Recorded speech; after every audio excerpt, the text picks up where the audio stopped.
शिक्षा मंत्री से ही पूछना चाहता हूँ कि आपका योग्य कौन है। आपका मुख्यमंत्री योग्य नहीं है। आप तो शिक्षा मंत्री हैं। इस तरह की बातें करना कि हमारे बिहार के लोग योग्य नहीं हैं, ये बहुत दुखद बात है। अरे पूरे मंत्रिमंडल को और पूरे आपके चीफ मिनिस्टर को मंत्रिमंडल छोड़ देना चाहिए। बिहार के बारे में आप इस तरह से बोल रहे हैं तो क्या इनके दिमाग में एक गलतफहमी बैठ गया है क्या कि बाहर वालों को कर देंगे तो हम देश का प्रधानमंत्री बन जाएंगे। मतलब इनका दिमाग है, हमको कुछ समझ में नहीं आता। कितना 2 लाख नौकरी दिया है। मैं तो बिहार में 1 साल करीब हो गया मुझे आए हुए। मैं तो नहीं देख रहा हूँ कि कोई नौकरी इन्होंने नया एडवर्टाइज करके दिया हो। पुराने नौकरियों को अगर नियुक्ति का पत्र दे दिया तो उसको नियुक्ति थोड़े कहेंगे। ये तो पुराने नौकरियाँ थी, इसको आपने दे दिया। देखिए 10 लाख रोजगार देने का वादा सूबे की सरकार ने किया और इसमें जोश मुख्यमंत्री नीतीश कुमार ने भी भर दिया 15 अगस्त को यह कहकर कि 10 लाख रोजगार तो देंगे ही, इसके साथ नौकरी जो है ना वो भी दी जाएगी। बहरहाल बिहार सरकार की कैबिनेट बैठक हुई। इस बैठक में 1,70,00,000 जो शिक्षकों की नियुक्ति होनी है उसके लिए एक अलग जो पिटारा है वो खोल दिया गया। जहां पहले ये नौकरी बिहार के युवाओं के लिए थी, वहीं अब इसमें हिस्सेदारी देश भर के जो अभ्यर्थी हैं वो दिखाएंगे। बहरहाल इन तमाम मुद्दों पर बात करने के लिए हमारे साथ लोकतांत्रिक सामाजिक न्याय पार्टी के राष्ट्रीय अध्यक्ष जो हैं पद्मश्री सम्मानित डॉक्टर जगदीश प्रसाद मौजूद हैं। जगदीश जी, पिटारा पूरे देश में युवाओं के लिए नीतीश जी ने खोल दिया, लेकिन शिक्षा मंत्री कहते हैं कि हमारे यहाँ युवा उतने योग्य नहीं हैं, इसलिए इस तरीके का कदम उठाया जा रहा है। आप शिक्षा मंत्री से ही पूछना चाहता हूँ कि आपका योग्य कौन है। आपका मुख्यमंत्री योग्य नहीं है। आप तो शिक्षा मंत्री हैं।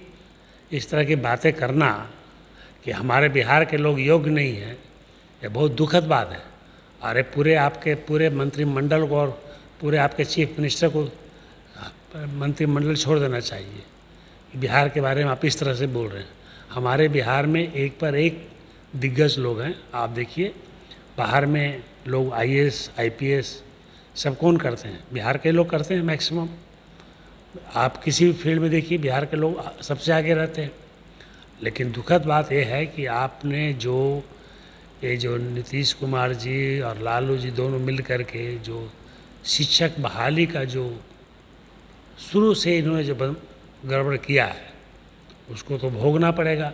लेकिन ये कहना कि हमारे यहाँ अच्छे गुणवत्ता स्टूडेंट या कैंडिडेट नहीं है, ये बिल्कुल गलत बात। ये जो नीतीश कुमार जी का ओपन जो किया और कैबिनेट से अप्रूवल दिया बाहर के लिए, तो क्या इनके दिमाग में एक गलतफहमी बैठ गया है क्या कि बाहर वालों को कर देंगे तो हम देश का प्रधानमंत्री बन जाएंगे।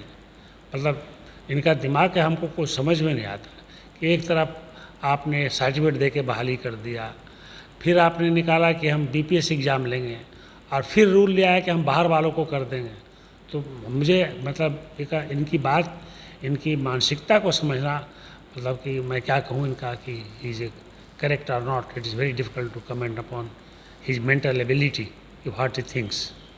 कैसे देखते हैं जहाँ 10 लाख रोजगार की बात तेजस्वी यादव ने कही, फिर 10 लाख नौकरी नीतीश कुमार ने देने की बात कही, आंकड़ा 20 लाख का हुआ, लेकिन अब बिहार में जहाँ रोजगार नहीं मिल रहा वहाँ पूरे देश के अभ्यर्थियों का ये लोग स्वागत कर रहे हैं।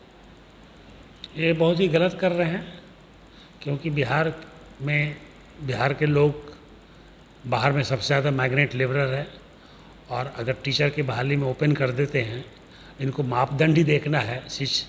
इनको टीचर जो शिक्षा मंत्री हैं या हमारे मुख्यमंत्री हैं, तो मापदंड का एक पैमाना फिक्स कर दें कि मिनिमम मार्क्स इतना लाने पर ही क्वालिफाइड होगा, और मिनिमम मार्क्स कर दें। अगर मिनिमम मार्क्स में हमारे लोग आते हैं तो आप सबको लीजिए, आपको बाहर से लेने की क्या ज़रूरत है। आप खुद क्वालिटी को डिफाइन करिए।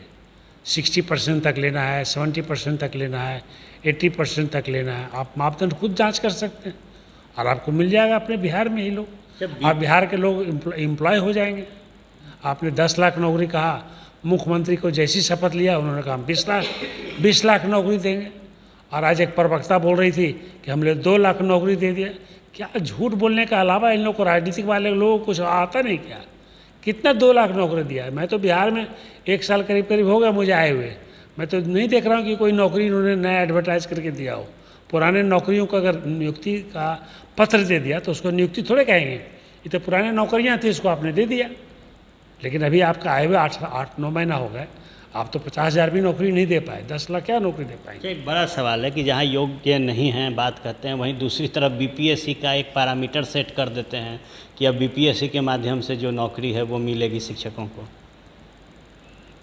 ये तो खैर इस पर मैं कोई कमेंट नहीं करना चाहता कि बीपीएससी से लेना है कि किस सिस्टम से लेना है। ये तो आपको शुरू से ही देखना चाहिए था। आज मुख्यमंत्री तो आप नहीं हैं, आप पहले भी मुख्यमंत्री रह सके। आपके यहाँ 3 सिस्टम का टीचर बहाली हुई है। पहले आपने शिक्षा मंत्री बहाली, शिक्षा मित्र बहाली किया, जो मैक्सिमम टीचर जो है वो 10th पास हैं, इंटरमीडिएट भी नहीं है।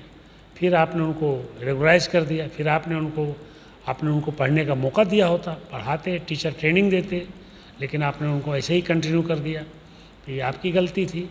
फिर दूसरी बात, आपने फिर नियुक्ति, फिर आपने एग्ज़ाम लिया। अब देखिए आपका मतलब इन लोगों का समझ में नहीं आता कि मेंटल स्टेटस क्या है।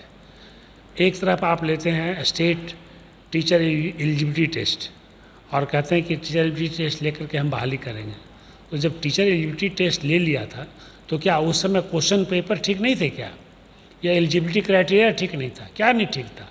आप उस अफसर को बताइए, वो जो नियम बनाया, या वो मुख्यमंत्री हो आप खुद रहे और उस तरह का सिस्टम को आप लाए, तो आप क्या चाहते हैं? उसके बाद आप कह रहे हैं कि बीपीएससी से लेंगे। अभी कौन क्राइटेरिया है कि बीपीएससी में आने वाला टीचर भी ठीक होगा?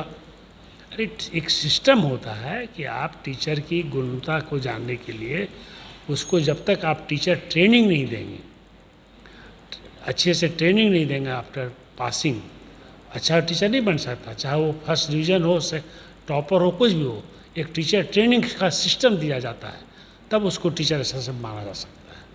ये इनको लाना पड़ेगा। देखिए, निश्चित तौर पर मुख्यमंत्री नीतीश कुमार ने अब तक शिक्षकों के बहाली के लिए जो नीतियां तैयार की, जो सरकार की नीतियां रही, वो शुरुआती दौर से ही फेल्योर था। और अब अगर नए नए क्राइटेरिया लाए जा रहे हैं तो पहले सरकार को ये सोचना चाहिए कि पूर्व में की गई गलतियों से सीख क्या ली गई, और अब मौजूदा समय में नई नियमावली आती है तो इसका भविष्य का फलसफा क्या होगा। क्या पुराने जैसे ही जो शिक्षक बने वो फिर नहीं बन पाएंगे? आप बने रहे फर्स्ट बिहार झारखंड के साथ। खबरों का सिलसिला यूं ही चलता रहे। बायोम जो है मेडिकल प्रिपरेशन का एकमात्र संस्थान, जहां है complete digital classrooms, video lectures, student tracking system, library facility and 100% result oriented rankers batch. Biome, Hinoo एवं नगरा टोली, रांची।